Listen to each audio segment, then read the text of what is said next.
सबसे पहले मैं संजय रावत जी को बधाई देना चाहता हूँ ये किताब लिखने के लिए।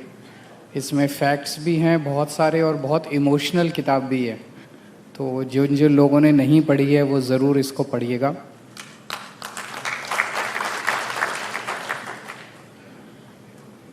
मैं बहुत ज़्यादा अनुभवी तो नहीं हूँ, स्टेज के ऊपर बहुत महानुभाव लोग बैठे हैं जो कि राजनीति में बहुत ज़्यादा अनुभव रखते हैं, लेकिन मेरा दिल कहता है और मेरी थोड़ी बहुत पॉलिटिकल समझ कहती है कि शायद मोदी जी 2026 पूरा नहीं करेंगे प्रधानमंत्री के तौर पर। मोदी जी और अमित शाह जी जाने वाले हैं, उनका साम्राज्य खत्म होने वाला है। जनता के अंदर वो इतने अनपॉपुलर हो चुके हैं, इन्होंने हजारों लाखों ट्रोल बिठा रखे हैं, उसके बावजूद वो सोशल मीडिया का नैरेटिव कंट्रोल नहीं कर पा रहे। मोदी जी एक पोस्ट डालते हैं, आप उसके नीचे कमेंट्स पढ़ लो। एक समय ऐसा होता था कि इनकी पूरी मशीनरी मिलके एक भी नेगेटिव कमेंट अगर आता था तो उसको ये लोग डिलीट या म्यूट या कुछ मेरे को तो ज़्यादा नहीं पता, वो कुछ कर देते थे।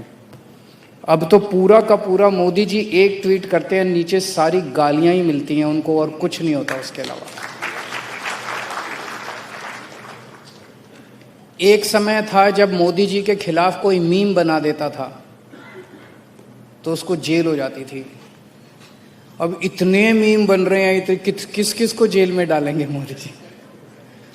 पूरा माहौल ही बदल चुका है, इकोसिस्टम बदल चुका है पूरे सोशल मीडिया का। वही आपको बताता है कि मोदी जी की पॉपुलैरिटी आज पाताल लोक में पहुंच चुकी है।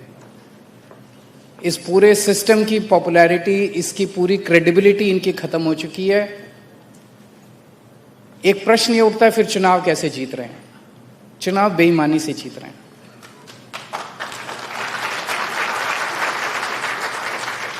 उसका सबसे बड़ा जीता जागता उदाहरण मैं हूं।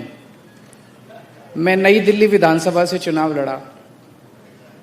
जब मैं जेल गया, जेल जाने के पहले मेरी विधानसभा में पिछली बार जब मैं लड़ा था 1,48,000 वोट थे। 1,48,000। जब मैं जेल से लौट के आया 1,06,000 वोट बचे थे। 42,000 वोट इन्होंने पीछे से कटवा दिए, यानी कि ऑलमोस्ट 30% वोट मेरी विधानसभा के इन्होंने कटवा दिए। 3,000 वोट से जीत गए। पिछली बार मैं 30,000 वोट से जीता था। इस तरह से जीत रहे हैं, बेईमानी करके जीत रहे हैं। वोट ऐड करते हैं, वोट डिलीट कराते हैं, फर्जी वोट डलवाते हैं, ईवीएम्स में हेरा फेरी। अब ये चोरी से जीत रहे हैं। लेकिन एक ना एक दिन तो जब सब जनता खड़ी होती है तो सबको अपना वो मिलता है। तो मेरा अपना मानना है और मैं समझता हूं कि जब देश को इन दोनों से मुक्ति मिलेगी तो एक सेटिस्फैक्शन ये होगा कि इस लड़ाई में हमने भी थोड़ा सा तो कंट्रीब्यूट किया था। हम भी जेल गए थे, हैं? फ्रीडम फाइटर, हम भी इस पूरी लड़ाई के फ्रीडम फाइटर। मुझे दुख इस बात का होता है कि इस देश की जनता ने जितना बड़ा मैंडेट इनको दिया 3 बार, ये चाहते तो इतना कुछ कर जाते देश के लिए। इतना मतलब देश याद करता है इनको। देश कोई 12 साल हो गए इनको, 12 साल कम नहीं होते किसी भी देश के इतिहास में, बहुत होते हैं। इतने बड़े बड़े काम करके जा सकते थे कि सुनहरी अक्षरों में। अब इनका पूरा ये कालखंड जो है ये काले अक्षरों में लिखा जाएगा हमारे इतिहास के अंदर। सबसे गंदा, मतलब कौन सा ऐसा कुकर्म है जो इन्होंने नहीं किया इन 12 साल के अंदर? सारे कुकर्म किए हैं इन लोगों ने। एक बात और कहना चाहूंगा कि अब इन्होंने सारा सिस्टम ऐसा कर दिया कि ईमानदार कौन है और बेईमान कौन है, इसकी परिभाषा बड़ी साफ साफ हो गई है।